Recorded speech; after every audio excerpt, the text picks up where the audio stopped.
Bom dia, meus amores, tudo bem com vocês? Hoje nós vamos fazer a revisão do último conteúdo sobre água. O nosso planeta foi formado há cerca de 4,6 bilhões de anos.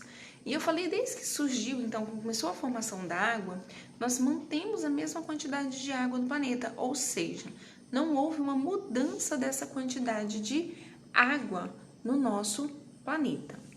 Da quantidade de água, 97% está nos oceanos e mares, 2% apenas nas geleiras e 1% nos rios, lagos e fontes subterrâneas. Então, a maior quantidade de água está nos oceanos, ou seja, a água com grande quantidade de minerais, que nós falamos que é água salgada. Da água no estado líquido, essa água ela vai estar nos rios, lagos, subterrânea, entre o solo, formando o solo, água ainda nas nuvens, em todos os seres vivos. Então, é uma quantidade de água, desse total, 2,6% apenas. Porém, da quantidade de água doce de 2,6%, apenas 0,96% está para o nosso consumo, ou seja, nos rios e lagos. A grande maioria dessa água está no estado sólido. Mas afinal de contas, o que é água? A água é uma das substâncias mais comuns do nosso planeta. Toda matéria existente ela é formada por átomos. Átomos são substâncias muito pequenas que não são visíveis a olho nu. E a água é formada, então, também por átomos. E a água vai ser formada por 2 átomos de hidrogênio ligados a um átomo de oxigênio, formando uma molécula de água chamada de H2O, ou seja, um átomo de oxigênio ligado a 2 átomos de hidrogênio, formando uma única molécula de água H2O. A água é um solvente. No ambiente é muito difícil encontrar água pura, ou seja, a água no seu estado puro, porque a água se liga facilmente a substâncias. Então, até mesmo a água da chuva, ela contém minerais, porque na atmosfera ela já vai agrupando esses minerais e também as partículas de poeira, sujeira que nós temos na atmosfera. A água ela tem a capacidade de dissolver grande quantidade de substâncias, porque nós falamos que ela tem dupla polaridade.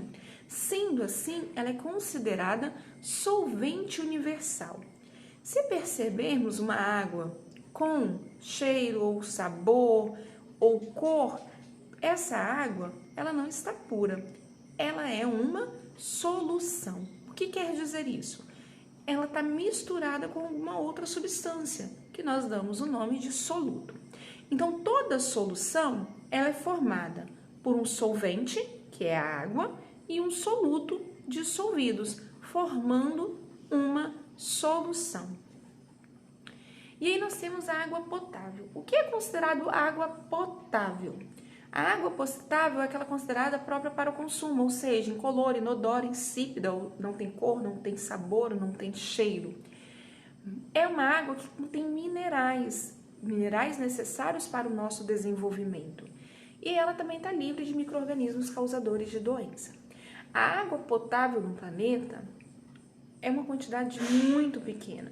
Ou seja, lembra que eu falei que a quantidade de água praticamente se mantém constante? A água sim. O problema é a água considerada própria para o consumo humano, ou seja, a água potável. Essa sim nós temos uma diminuição e aí nós temos problemas ocasionados por essa falta de água. A água ela pode ser encontrada em 3 estados físicos diferentes: sólido, líquido e gasoso. O estado sólido, as moléculas estão muito próximas, muito ligadas, unidas umas às outras. Então, o estado sólido possui forma própria e volume próprio, ou seja, não muda. É uma característica do estado sólido. No estado líquido, as moléculas estão levemente ligadas.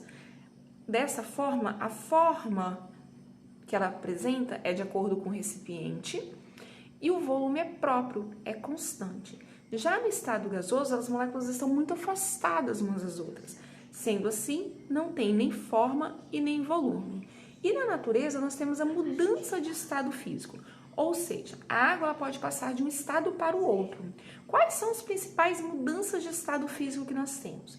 Primeiro, fusão, passagem do estado sólido para o líquido, ou seja, ocorreu derretimento da água.